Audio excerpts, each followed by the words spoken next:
Bonjour, nous nous retrouvons aujourd'hui pour un deuxième exercice de la méthode Vitose. Mais avant de démarrer, je vous dis encore quelques mots de cette psychothérapie à médiation corporelle. Le déconfinement se profile pour certains et c'est tant mieux, car nous voyons bien combien nous pouvons saturer du virtuel.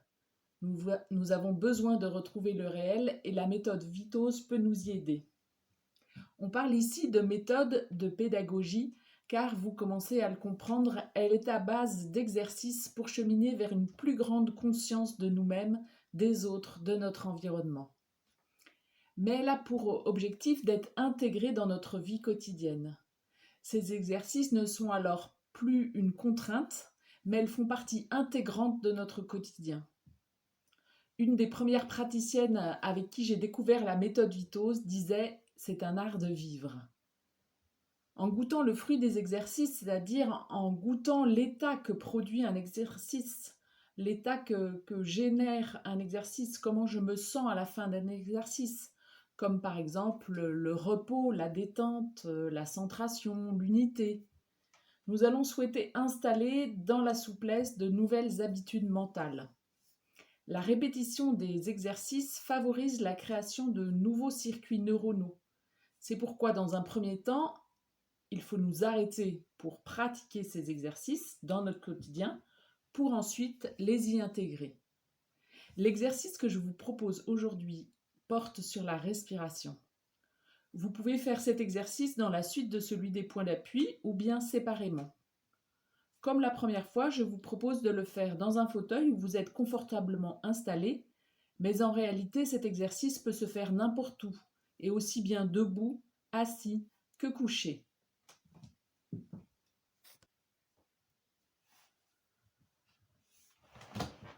Voilà, je vous propose dans la suite de l'installation de prêter aujourd'hui notre attention sur notre respiration. Avant de démarrer l'exercice, je vous invite là encore à bien vous caler au fond du fauteuil. Vous voyez que votre assise, le bas du dos, les fessiers soient vraiment bien calés au fond du fauteuil et que votre dos soit bien droit sur le fauteuil. Sans tension, mais en tout cas que vous soyez bien calé dans le fauteuil. Et puis, peut-être que c'est bien aussi, dans un premier temps, de faire cet exercice les yeux fermés. Voilà, après, petit à petit, vous pourrez les ouvrir, mais sans doute c'est mieux pour les premières fois.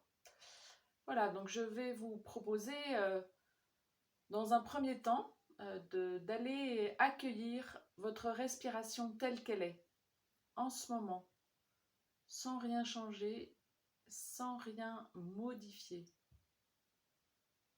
Sentez où ça respire en vous.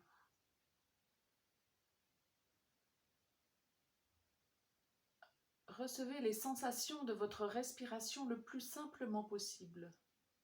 Ne changez rien pour l'instant. Ne modifiez pas. Ne la modifiez pas. Recevez-la telle qu'elle est. Faites connaissance avec elle. Apprivoisez-la. Observez ce qui se passe sans intervenir, sans perturber. Le seul effort est un effort de présence à ce qui se passe en vous, sans vouloir modifier quoi que ce soit dans votre respiration. Prenez juste conscience de ce qui se met en mouvement dans votre corps, de ce qui se passe à l'inspire, de ce qui se passe à l'expire, de ce qui se déploie, de ce qui se recentre, de ce qui se gonfle, de ce qui se dégonfle. Cette prise de conscience est capitale. Elle n'est pas du domaine du savoir. Elle ne dépend pas de la volonté. C'est plus une conscience de par l'intérieur. Je prends conscience que ça respire en moi. Accueillez l'air qui entre dans vos narines, qui passe dans votre gorge, vos poumons. Sentez si c'est possible le trajet inverse. Vous sentez votre poitrine se soulever. Évitez de bomber le torse, mais sentez votre cage thoracique s'élargir jusque dans votre dos. Vous pouvez poser maintenant une main sur votre ventre et une main sur votre sternum. Et sentez vos mains qui bougent, signe que votre corps bouge.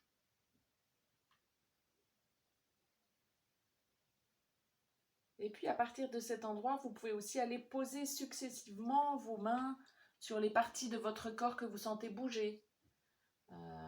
Aidez-vous de vos mains, vous pouvez les placer maintenant sur les côtés, sentir vos côtes qui se soulèvent dans le mouvement de la respiration. Vous pouvez aussi les placer dans le bas du dos. Sentez ce qui se passe là aussi. Et puis en vous réappuyant sur le fauteuil, portez aussi votre attention sur les variations de l'appui de votre dos sur le dossier, dans votre respiration. Prenez le temps de sentir ce qui se passe, y compris les moments de distraction et la reprise de l'attention. Ne vous inquiétez pas de ces idées qui vous traversent. Balayez-les tout simplement et revenez à votre respiration.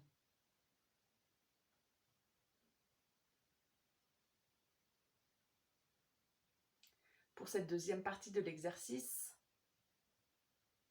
vous allez respirer 3 à 4 fois en inspirant, puis en insistant sur l'expiration que vous prolongez jusqu'à la nouvelle inspiration que vous sentez rebondir toute seule.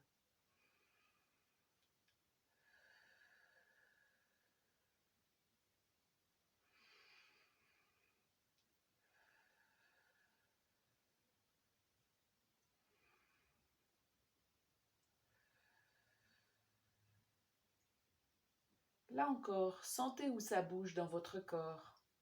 Peut-être des endroits que vous n'aviez pas encore sentis, le haut des épaules, les bras. Sentez tout votre corps respirer. Peut-être même sentez votre peau respirer. Et enfin, revenez à votre respiration du début, votre respiration naturelle. Et si c'est possible pour vous, nommez à l'intérieur de vous comment vous vous sentez après cet exercice. Qu'est-ce que cet exercice a produit en vous?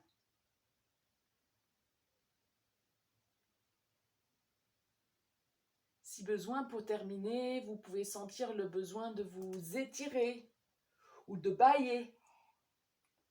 N'hésitez pas, c'est bon signe. C'est signe que votre corps se réveille. Voilà, vous voyez bien que c'est un exercice que vous pouvez faire discrètement et un peu n'importe où.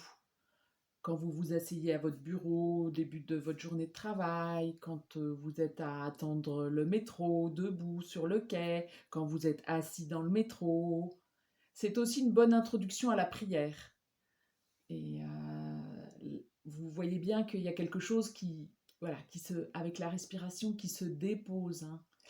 Et vous pouvez le faire quand le mental reprend le dessus, justement, et que des idées reviennent ou sont un peu envahissantes. Voilà. Et vous revenez dans votre respiration. Prenez le temps. Et il y a quelque chose qui peut se déposer là. Voilà, parce que vous sentez bien que la respiration, c'est un petit miracle au quotidien. On le fait sans y penser, inconsciemment.